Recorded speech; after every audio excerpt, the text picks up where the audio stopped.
Good morning, ladies and gentlemen. My name is Nelson CEP, and you are back here for the one, the only, the Transfer Talk.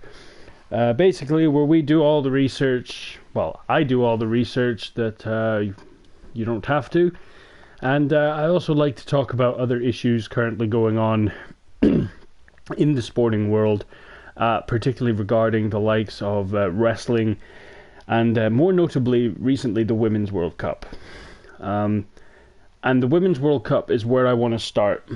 I am extremely unimpressed with the behavior of the women. I'm extremely unimpressed. The Women's World Cup has definitely been very hit or miss. There's been some great football, there's been some great matches, but there's also been a lot of them that have been ruined by extremely poor refereeing and very poor mindsets from particularly the American team, who I'm about to lay into like there's no tomorrow. Yesterday in a interview or a press conference, Megan Rapinoe, one of the better players in the American side, once again was complaining about equal pay in women's football. Now, I appreciate we have this gap, okay, and I can understand why women in the sport are annoyed by it. But here's the thing, FIFA, because Megan Rapinoe, right, was accusing FIFA of they could do more, right? So she was aware that there are reasons why there is a pay gap, but she believes that the pay gap is too much. But here's where this confuses me. Is the American team under the impression that FIFA is just a big pot of money? You know, and not just a... They don't regard FIFA as a business. They regard it as a big pot of money where all the footballers get their wages. This probably shows that more of the American women should probably come and play in Europe to get a taste of reality. The fact of the matter is this: no time soon will the women's game have the same amount of money as the men's game, because less people are interested. And this can be for many reasons. You know, you have people who just in general don't think the football is that good. You've got certain religions which abhorred, you know, they hate this sort of treatment of women. They hate that women are getting equal rights, and they hate that they're getting equal pay. And from many of these countries where that religion exists comes a huge, and I mean a huge chunk of money. An absolutely staggering amount of football money comes from places like Saudi Arabia. And as I said, these are places where women footballers, well, they're not treated with respect, and they certainly probably never will be until people finally realize that religion is a load of made-up nonsense to try and scare you into bending to someone else's will and demands. So it works a lot like law. But political rants are for a completely different channel, and religious rants.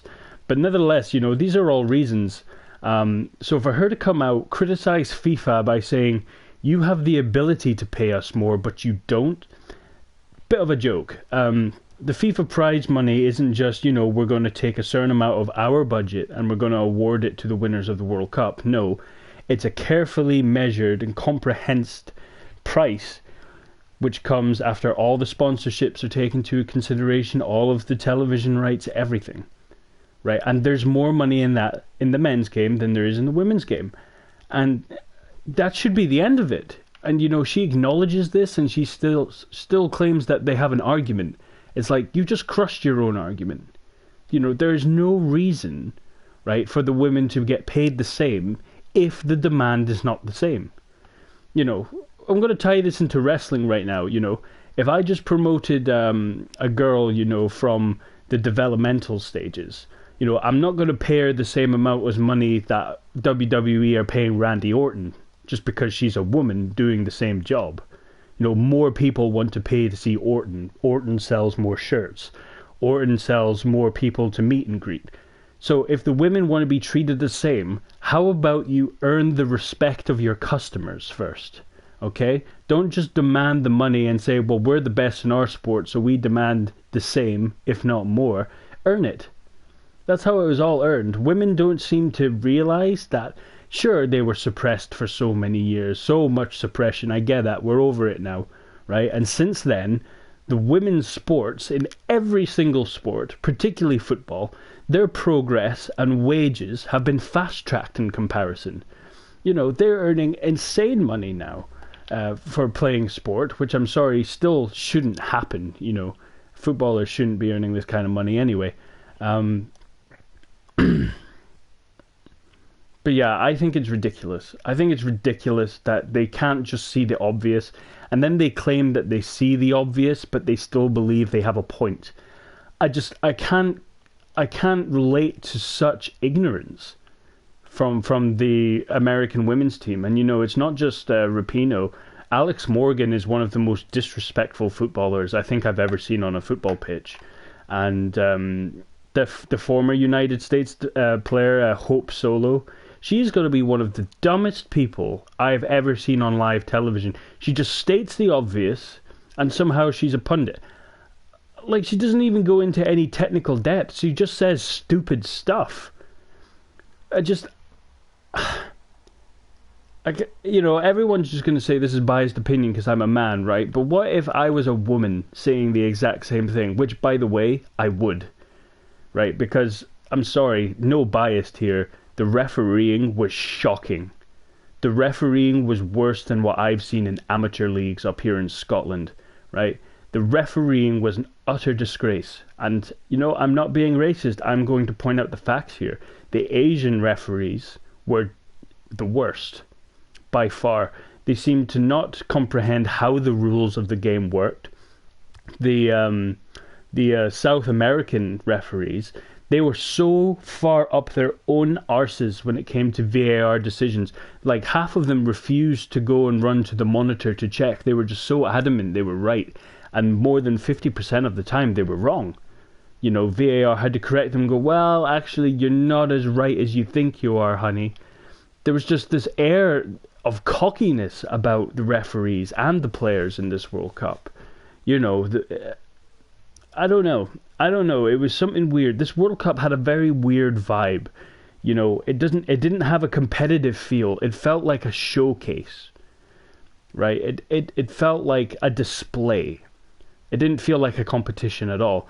What we saw was the Americans are going to win again because they cheat, they time waste, and fair. You know what? They're great footballers, but they also play like degenerates. It's like they ruin it all. I mean, they could be regarded, in my mind, you know, hands down as the best team in the women's game, but I still think it's the England team because they outplayed the US and the US had to resort to cheating to win. It was a good penalty save, and to be fair, it was a terrible penalty from Steph Houghton, and I'm sorry, Phil Neville. You're a great manager, you've proved that, you've got a good grip of your team, but for the love of God, man, don't let one of your centre-backs take a penalty in the semi-finals. I mean, if it's a shootout, slightly different, right? But a penalty to make it 2-2 in a semi-final, right? You're the only team that can beat the USA at this point. And you get your centre-back to take the penalty. Oh, well, she's the captain, she needed responsibility. No, she didn't. No, you have Ellen White, right, who was fuming at having a goal taken offside. Can you imagine how much fire she would have put into that penalty compared to Steph Houghton? I'm just saying, all these little things. That's the one mistake England made. But we saw a lot of childish mistakes. We saw a lot of childish behaviour. We saw the Cameroonian players threatening to go on strike or just to stop playing. Utter disgrace.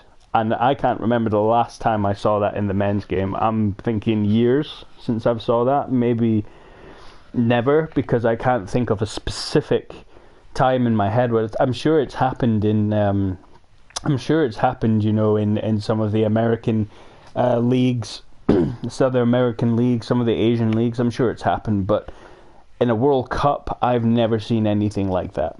from the men's game.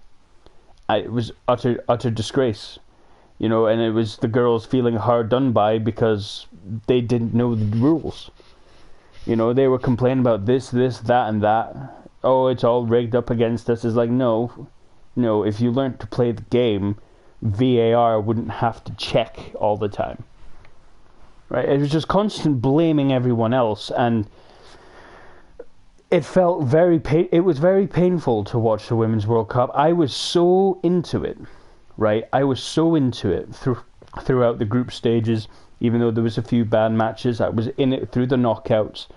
But I've watched the semi-finals now, and now I've watched the third place playoff where Ellen White's goal was given as handball, even though it didn't touch her hand. I'm disgusted, quite frankly. I'm disgusted at the refereeing in the tournament, and I have no interest in watching the Women's World Cup final. And you know, again, the American lassies were bigging it up, saying we deserve this money because of the audience rating we got for the US versus England. It's like, congrats, you're not going to have that for the final because no one's interested.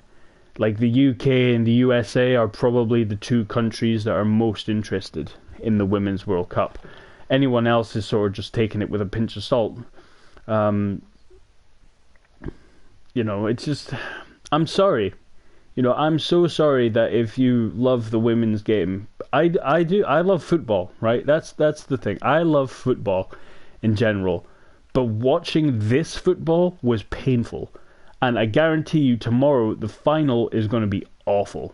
It is going to be awful, right? We're going to see a load of referee mistakes. We are going to see time wasting on behalf of the USA, and not just any old time wasting about 20 minutes before the end of the game. It's going to piss everyone off, and you know what? I'm not going to be watching it. I'm not interested in the Women's World Cup anymore. Not until they work on their referees' etiquette and ability to control matches, and quite frankly, when the players start to act like footballers, and not like entitled swine, which is what they seem to be doing. The England team were the only team in, well, I say that, the English and the Swedes were probably, they handled themselves with probably the most decorum in this tournament, the English and the Swedes. So you got to take your hat off to them for that. But yeah, the US, you know, reigning champions, just setting a poor example, and then you've got Hope Solo saying, "Oh, we're proud of our American style of football," and it was like, your American style of football isn't football. But you know, that's just my own stuff. Their style of football is fast, it's accurate, and it's better than anything clearly Europe can offer in women's football. However, when it comes down to seeing out a victory, they're cowards, and they play like cowards. They don't time waste for like 2 or 3 minutes like you sometimes see in the men's game. They waste time for 20 minutes. They kill a match. They just make it so unenjoyable to watch. And I don't know. You know, I hope that the US don't win the final, but they will. I'm backing the Netherlands, but I refuse to watch the match because it's going to piss me off. There's going to be cheating. There's going to be too many mistakes that are so obvious. That's what gets me. You know, it's not just these decisions where it's like, oh, it could go either way. They have made mistakes on obvious, clear-cut decisions, and that has to change in the women's game. If they really want the same respect, then they need to clean up all aspects of the women's game, not just the football quality, because the quality is not even up to scratch anyway. Again, they're brilliant, but I'm sorry, it's not up to the same standard. No one can tell me that 5-time women's Ballon d'Or winner Marta is as good as 5-time men's Ballon d'Or winners Messi and Ronaldo. You're not going to win that argument ever, you know. So, women's football, I'm extremely proud of you. I'm extremely happy that you're getting what you want. but I'm impressed with your attitudes. I'm incredibly unimpressed by the refereeing, and quite frankly, you need to teach people how to use VAR, because you don't understand the rules of that as much as you understand the rules of the game. Get your matches under control, get your players in line, and if the US start time wasting 20 minutes before time, you need to book players, right? Players get booked for wasting 10, 20 seconds near the end of the match. If you waste 20 minutes, I would send half of the team off. And they'd probably stop before I could get to that chance, but I would. Like the last time I saw the US play, it was against England. And the way they killed the game right at the end of the match, I could have, if this was up to me, right, I would have yellow carded about 3 US players for time wasting before the 80th minute. And by the time the 85th minute came, I could have sent off all 3 of those ladies, and maybe more. Particularly Alex Morgan. As I said, Alex Morgan, I don't care how talented people say she is, she behaves like an idiot on the pitch. She dives, she throws, she is the Neymar of the Women's World Cup, is the role that Alex Morgan has taken on her shoulders. She's proved she can be just as much a drama queen as him. Yeah, unimpressed. I'm not impressed by Neymar, and I'm certainly not impressed by Alex Morgan doing it. You know, these are the people who are wanting equality, right? At the end of the day, act like it. If you're gonna, and I suppose you could argue she is, she is acting equally. Like I said, she's acting like Neymar. But if you want to prove that you are worthy of that level, you know, because Neymar's proving that he's not. So they just need to become more professional. And in these last 20 minutes when they're killing games, they just need to keep going for it. Like I said, last 10 minutes, last 5 minutes, okay, fine, I get it. But 20 minutes? That's too long. People will walk out before the end of the match. Like I did. I turned off the match. I was like, well, that's it. England's not going to come back because the US are just dicking about. So, work on it. You know, I'm sorry that I've used a huge chunk of time to rant about it so far, but I'm sorry. I am so sorry. No. It's just, no. They need to work on that. Next order of business, we're going to go through our first period of the transfer talk. We're just going to have to get out our little information here. But yes, I apologize for the rant, but I don't apologize for what I said. It needs work. Every aspect of the Women's World Cup needs work. They should just be thankful that someone's willing to watch that, because I think it's been a disgrace. And there have been some matches, like I said, I enjoyed. But most of them I couldn't, because they were ruined by absolutely stupid things. Right. Right, we're moving on to transfers. So when I was last here, we were talking about how the biggest transfer of the season so far was £90 million of Eden Hazard going to Real Madrid. Well, I can now tell you that that is the second highest transfer that has happened in this transfer window. João Felix, who I believe played for Benfica, has gone to Atletico Madrid for 113 million. He goes up there with the most expensive teenagers, with the likes of Mbappe, Martial, the likes of those. And I'm not saying Ousmane Dembele, because of course he was 20 when he made his move to Barcelona, so technically not a multi-million teenager was Dembele. But yeah, João Felix going to Atletico Madrid. It's interesting, certainly seeing as Griezmann hasn't left Atletico Madrid, so for them to just spend 100 million, well, I mean, I say that, I mean, they have made some money from other transfers. You know, the 75 million they got for Lucas Hernandez certainly comes to mind. But yeah, 113 million is beyond putting faith in a player, and we need to consider this, considering this is 23 million more than what Real Madrid paid for Eden Hazard. Clearly, Madrid feel that Felix is a player of the future. He's been playing exceptionally well this year. Can't question that. Do not question that whatsoever. I think if they give him the game time and they put him with a team that'll, work with him in his position, I seriously believe João Felix will be one of the better players in the world within the next 5 years. I certainly see that happening. So I would keep an eye out on him. A couple of other big transfers now for you. One of them involving Tottenham. Believe it or not, Tottenham, of all teams, have actually signed someone. And they have signed Tanguy Ndombele, who I believe came from Lyon. The 22-year-old central midfielder has signed for £54 million on the dot. Quite expensive, but everyone said Ndombele was going to be an expensive target.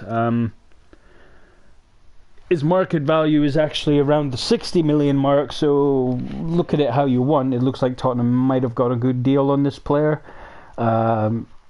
54 million seems rather average now, like the higher end of average, like we expect this player to do well, sort of fees of money, So Tanguy Ndombele has gone to Spurs. So if you're a Spurs fan and you think they can't do much better than the Champions League final they achieved last year, well, we're going to see if Ndombele can make it happen again. Probably not. But, I'd be excited if I was signing him. I certainly would be over and above the guy that Chelsea have signed. Chelsea, even though they have the transfer ban in place, when there is like buyout clauses or offers from abroad coming in, Chelsea are allowed to accept them, which means that if a team were to offer Chelsea a player and some cash, we can accept the player. And also, if we had anyone in on loan, we can buy out their clauses again if there's a buyout option, and that's exactly what Chelsea did. Much to my utter dismay, Chelsea have officially signed Mateo Kovacic from Real Madrid. He just didn't shine. He didn't do anything really. He was a big deal at Inter Milan, absolutely huge deal at Inter Milan, which makes me think that he should have done well under Sarri, but obviously didn't. And he's gone to Chelsea for 40.5 million. So only about 10 million and a bit less than Spurs paid for Ndombele. I think we've been ripped off because Mateo Kovacic was pretty crap for Chelsea last year. He was, I would say he did better than Jorginho, but when you actually look at the stats, turns out he did a lot less than Jorginho. And of course, both of them did less than Ruben Loftus-Cheek, who only played for half the amount of time that those two did. So why we've signed him, I don't know. Because we have so many youngsters clearly better than this guy. But hey, what are you going to do? So Mateo Kovacic, official Chelsea player. If you haven't heard this already, and if you haven't, then you've not been looking at all the Manchester United fans flooding social media claiming they've got the next big thing of defence.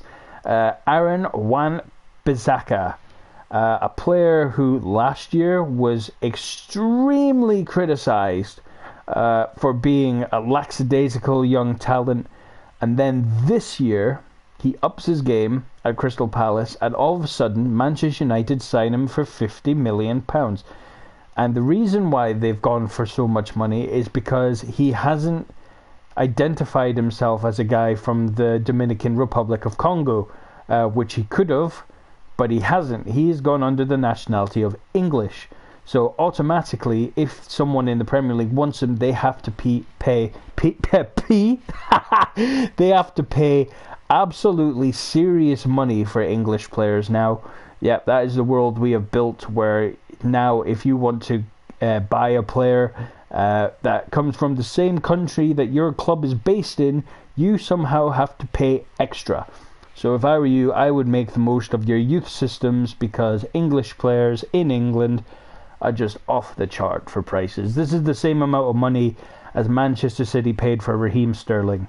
So that's the level of talent we're supposed to expect for Wan-Bissaka when he's playing at Man United. Tell you what, good luck with that, guys. Good luck with that, because I don't think it's going to work out half as well as you expect. We were talking about City earlier. They've made a club record signing. Probably not the person anyone expected. He's gone, and when I say he, I mean Guardiola. He has gone for another midfielder. Don't worry, not an attacking midfielder, a defensive midfielder. So I'm guessing someone to learn the ropes from Fernandinho and the likes. Man City have signed Rodri, another Spanish player, again, go figure. Has a market value of £72 million. So clearly that the people who run this website, if you haven't heard of it, it's Transfer Market, which is probably the most reliable transfer database in the world. When it comes to football rumors and, well, basically just everything really. They've got it all on lock. So Rodri moving to Manchester City for the club record £63 million, so £3 million more than what they paid Leicester City for Riyad Mahrez. I do not believe this will work in the way Man City want. However, he could be another Bernardo Silva, someone who people acknowledge has talent, and Man City will benefit from having them. But will he take off? That was the question with Bernardo Silva. He eventually did. Would the same happen with Rodri? It'd be harder to tell, because he is, as I said, a defensive midfielder. But I'm sure we will see fairly soon. And if Guardiola is willing to shell out that much money for him, he's got to have something at the end of the day, hasn't he? He's got to have something other than a Spanish nationality. So, well, again, we will have to see. So Rodri and Ndombele and Kovacic are some of the biggest Premier League moves that I am aware of yet. I went through most of the Real Madrid transfers in a previous video. Of course, Real Madrid have just gone nuts when it comes to spending money. This year they've gone absolutely bonkers. Speaking of bonkers, things continue to get even more interesting with Juventus. Juventus have now signed 2 central midfielders on free transfers. And you know what? Good fucking business. Amazing business, I would say. Aaron Ramsey and Adrien Rabiot from PSG have both gone to Juventus on free transfers. Of course, we knew about Ramsey for quite some time, but Rabiot was rumoured to go to so many different places. He was rumoured to go to another French team. He was rumoured he would go to Germany, the Premier League. He was rumoured that he would be a backup for Barcelona. Everything was thrown out at this 24-year-old. But Juventus have snapped him up on a free transfer, and you've just got to say that is damn good business. That is damn good business for them. And in reaction to that, PSG signed 27-year-old Pablo Sarabia. I don't understand why. Player with a value of 36 million, but was only purchased for 16. Not sure why all of a sudden PSG are doing good, reasonable transfer business, and why they're not just shelling out hell of a lots of cash. But clearly something has changed here. Pablo Sarabia, it's an attacking player. And we should already know that there's no real attacking caps at PSG. So is this another nudge that Neymar may be on his way out sooner rather than later? I could honestly say I hope so. I really, really hope so. And yeah, we're just going to have to see how he does in PSG. I don't know much about Pablo Sarabia, I must say. If you know more, then tell me about him by all means. He's not a player that I'm well rehearsed in knowing. But But he's gone to PSG, so the boy's got to have some talent. And like I said, bought for a bargain, according to the stats. Straight from a bargain to maybe something slightly overpriced. Valencia have spent £32 million on Jesper Cillessen. That's right, the backup goalkeeper for Barcelona. The backup goalkeeper, the Dutchman who was signed for no real reason apart from the fact that Claudio Bravo is very old. Didn't do anything much in Barcelona, did he? Because of Andre Ter Stegen. Nevertheless, he's got a chance to go out and prove himself again. Jesper Cillessen is at Valencia, and I believe Barcelona may have also taken the Valencia goalkeeper as well for a cut price. I will check in just a second.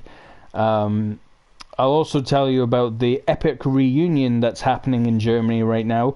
Epic German centre-back Mats Hummels has gone back to Borussia Dortmund. He has left Bayern Munich. He's had all the success that he wanted to achieve. Maybe lacking that Champions League medal, which I don't think he was a part of. I wouldn't hold me to that because he might have been, but something's telling me that he wasn't. Either way, he's gone back to Dortmund, very much like Mario Götze. All that's left is for Lewandowski to go back to Dortmund, really. But that's probably less likely to happen. But nonetheless, good on Mats Hummels. He's had a great career. Back to Dortmund. Can't really go wrong with a move like that. So good luck to him.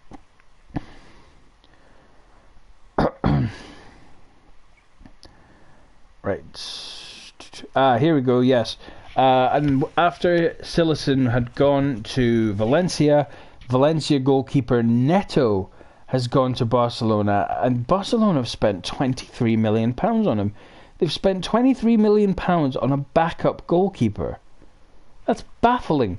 I mean, seriously, at this point, right, I've got Marc-Andre Ter Stegen as my main goalkeeper. If I'm going to get a backup goalkeeper, I mean, fuck, I would have tried to move in for Buffon before he went back to Juventus, which apparently is on the cards. I would have gone for Pepe Reina. I would have gone for anyone but another goalkeeper that demands a relatively big price tag. I just don't see a point in that. I think that's having a good bench to the point of it being extreme. Like that's just so much money to spend on a backup goalkeeper, and it's not like he's young. He's 29. He's older than Marc-Andre Ter Stegen. So I have no idea what's going on with regards to the Barcelona goalkeeper transfers, but they've got an expensive backup goalkeeper, so I guess don't mess with Barcelona. Here's a move that caught me a little bit off guard. Kostas Manolas, probably the best Greek player in the world right now, has gone to Napoli. 32 million. I believe he was at Roma beforehand. I wouldn't hold me to that. But Manolas going to Napoli is a huge sign of intent from Napoli. He's a very strong centre-back. One of the centre-backs that has been responsible for the consistency of Roma. Roma might not be one of the best teams in Italy, but they are for sure one of the most consistent. Especially when you consider they've lost a great like Francesco Totti to retirement, and yet they still somehow continue to be plugging away good results. So you've got to give credit to Roma, and I give credit to Kostas Manolas, who's going to make a great addition to Carlo Ancelotti's Napoli side. Hector Herrera, I believe a Porto midfielder, has gone to Atletico Madrid on a free transfer. Young right midfielder and right back player Valentino Lazaro has gone to Inter Milan for 20 million. Luca Pellegrini, a young Italian left back, has also gone to Juventus for 20 million. We've covered Danny Ings in the past. Ander Herrera. So this will be an interesting one for you Manchester United fans who said that Herrera was a quality player and that it would be stupid to let him go. Well, this is how stupid you were. This is how highly rated Ander Herrera is in the world of football today. Ander Herrera has signed on a free transfer to join PSG. So he is going to replace Adrien Rabiot in the PSG side. And I tell you what, if PSG come up against Manchester United again next year, it'll be very painful for Manchester United to go up against PSG, because this Man United will probably be weaker. So far, it's giving off the vibe that Man United are going to have a weaker team next year. They're going to be rebuilding. And it looks like PSG are just going to try again for that Champions League medal, which realistically they haven't actually come close to winning. But it's only a matter of time, you know. It's only a matter of time before they're given the games that they can make it happen in.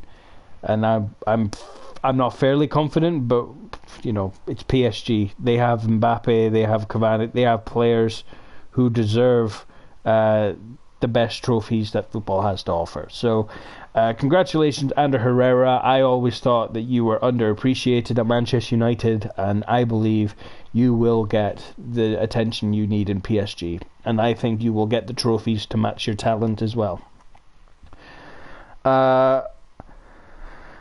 Most of these other youngsters I have already talked about, so we'll gloss over the youngsters. We'll just talk about these two. Another good player from the Portuguese league, Gelson Martins, 24-year-old Portuguese player, has gone to Monaco for £27 million, the same amount that Atletico Madrid have paid Real Madrid for a youngster, Marcos Llorente.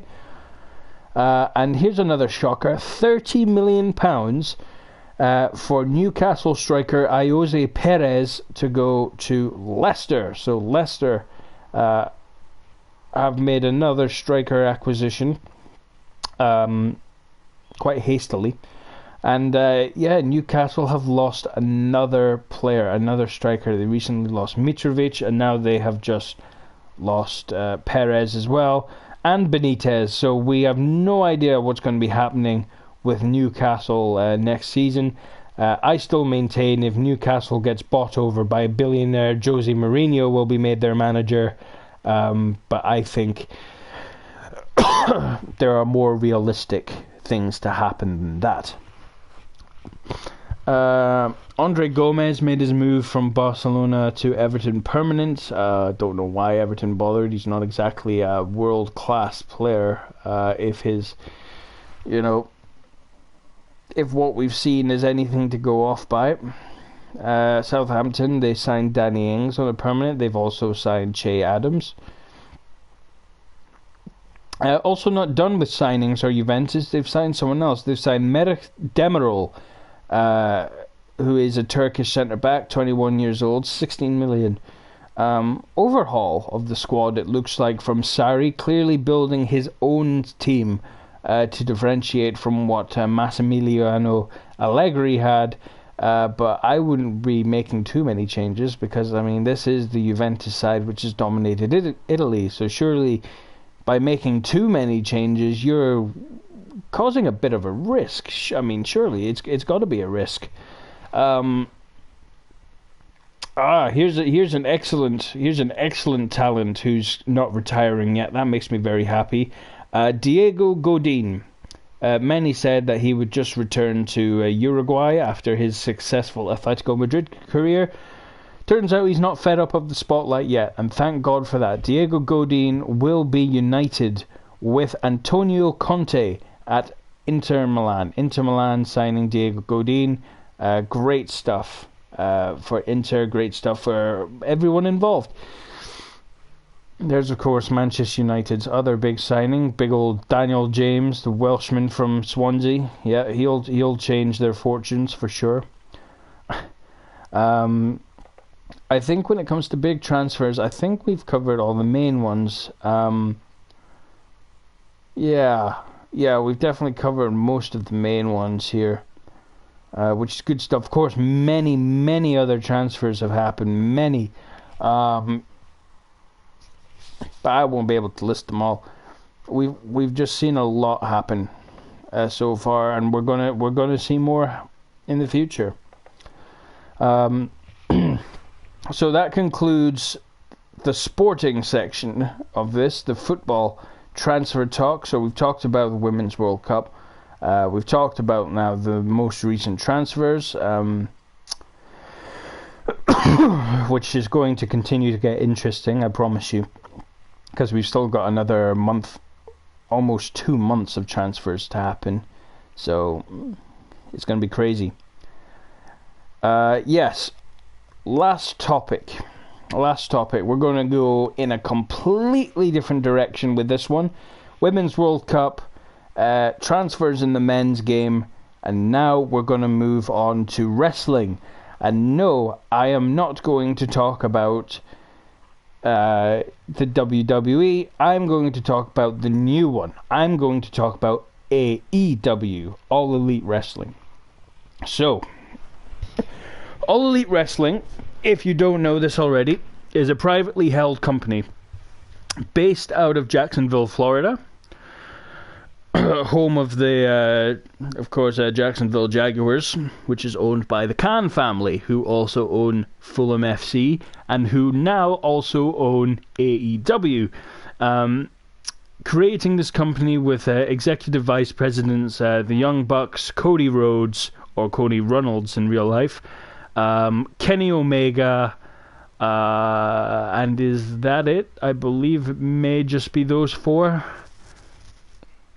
Yeah, I think it's just those four. Nevertheless, these four got together. Tony Khan, do you want to change the world? Do you want to do something different in wrestling? Yes, absolutely. All their contracts were up at the same time. It was fate, and AEW are here already. So, is this something you should be excited about? If you're into wrestling, yes.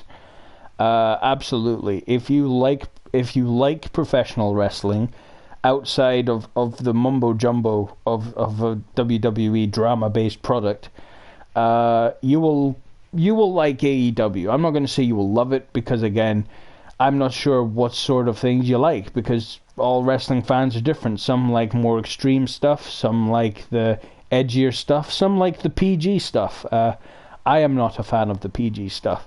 Which is what WWE have been pumping out until recent weeks. Again, probably because of AEW forcing them to change their product. So AEW have already put on 2 shows this year. They have put on Double or Nothing, their inaugural show, which was one of the had it been more. This is the irony. People are criticizing it because there were a couple of production issues, with like just sound and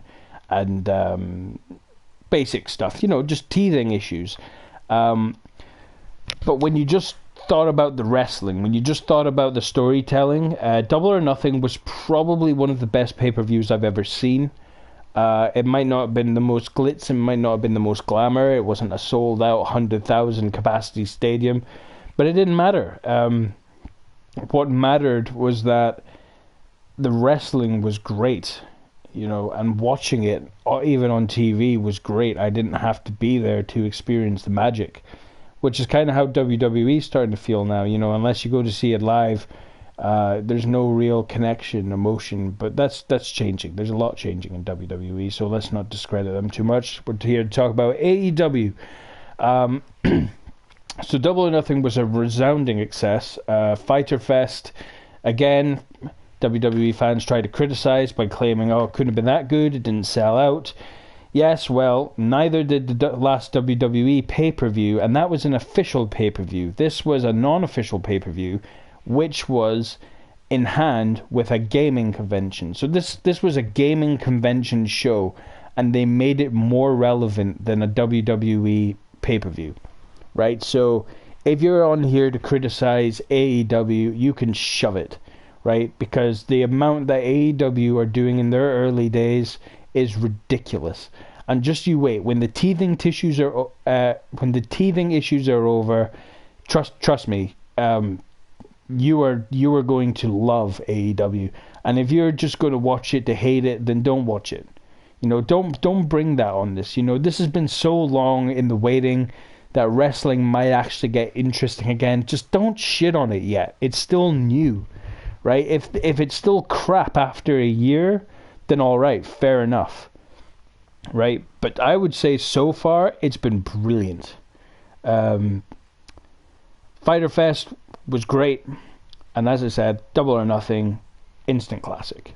So next on the list for shows is Fight for the Fallen. Now, if you're a huge gaming person, you probably would have heard about the mass shooting in Jacksonville, Florida, last year or the year before, where a gunman came into a Madden tournament. Madden, if you don't know, is the American football version of FIFA.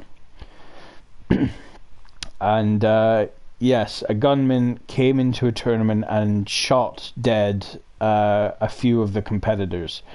It was a full first degree murder. It was all it was horrible. It was an absolutely disgraceful thing that happened, and it happened in a community where, believe it or not, even though it's Florida, it's not one of the more violent places in Florida. So this hit that community as a huge shock, particularly to the Khan family as well, who lived there. So as a gesture, idea basically came up from all the executive vice presidents and from Tony Khan. They agreed that their third show would be a charity show. So it is a proper pay-per-view, except all the proceeds are going towards charity to help prevent gun crime in the USA. Trust me, they need that. They really need that. I'm not just saying buy it so you're supporting a good cause. That comes hand in hand. I think you should buy it because I know it's going to be a good show. And if you haven't watched the others, there's a couple of free matches on YouTube. Not pirated ones either. I mean, if you go on the All Elite, if you go on the right channels, if you go on the AEW, All Elite Wrestling YouTube channel, if you go on TNT or the Bleacher Report, you will find a couple of free matches. In fact, if you're in the US and you're watching Bleacher Report, you can watch the whole Fyter Fest. You guys got the whole event for free. Lucky bastards. But there's plenty of stuff on there that's good quality, and will give you a rough idea of what to expect. It's not just a great men's division, a great tag division, a fantastic women's division. The women, again, WWE fans scrutinizing, criticizing the women's wrestling. I'm sorry, but the match that was put on at Fyter Fest, I don't think Becky Lynch, Sasha Banks, I don't think most of the women in WWE could keep up with the likes of Nyla Rose and the Joshi women. I really don't think they would be able to cope all that well. Maybe Charlotte Flair would do well. Nia Jax will... let's not get started on Nia Jax. Nia Jax is an awful wrestler. But yeah, I think the standard AEW have set, like WWE just keep criticizing the hype. They talk about the hype, they talk about everything, but what they don't realize, or what they're deliberately ignoring, is that they are putting on better wrestling shows than they are. The only wrestling show right now that WWE produce, which is up to the same wrestling standard as AEW, is NXT. If you watch NXT and you don't watch AEW, I recommend that you change that. If you love NXT more than you love SmackDown or Raw or 205 Live, you will love AEW, because it's the same style. It's the same style wrestling. It's proper storytelling. It's proper hype. It's proper crowds getting into the matches. It's not people heckling and taking over the show.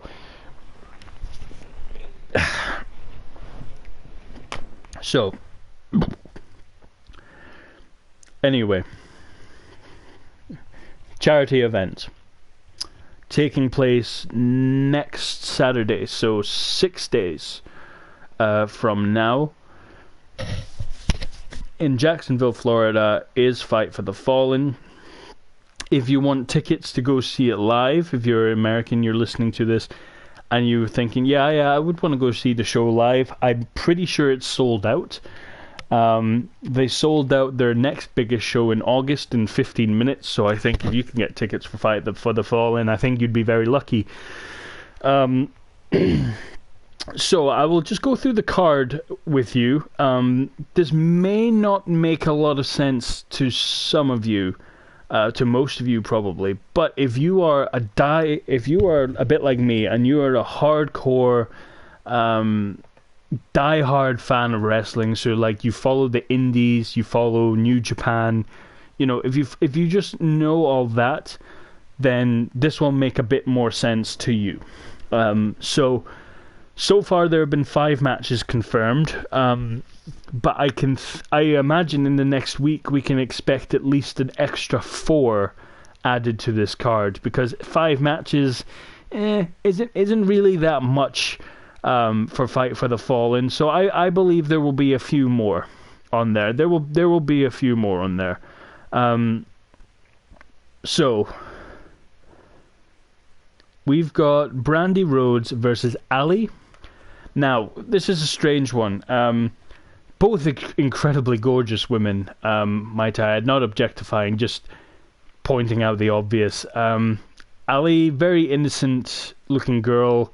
Body does not match the face. That's what I mean. She has one very innocent, cute faces, and then she has this body of some goddess, for some Greek goddess. It's a fantastic thing to witness. It really is. And of course, Brandy Rose, just absolutely gorgeous woman.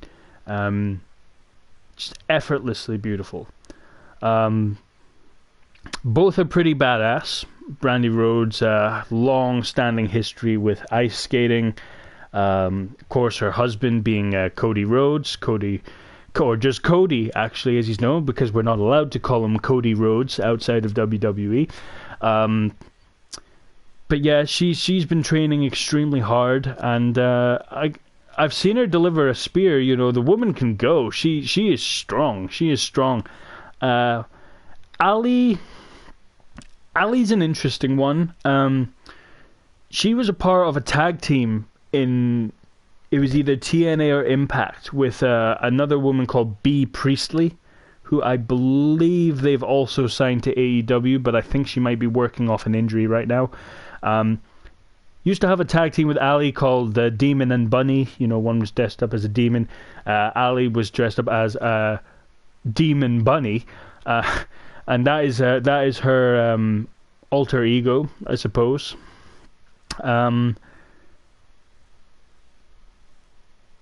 Great. Again, you listen to all that, it sounds great.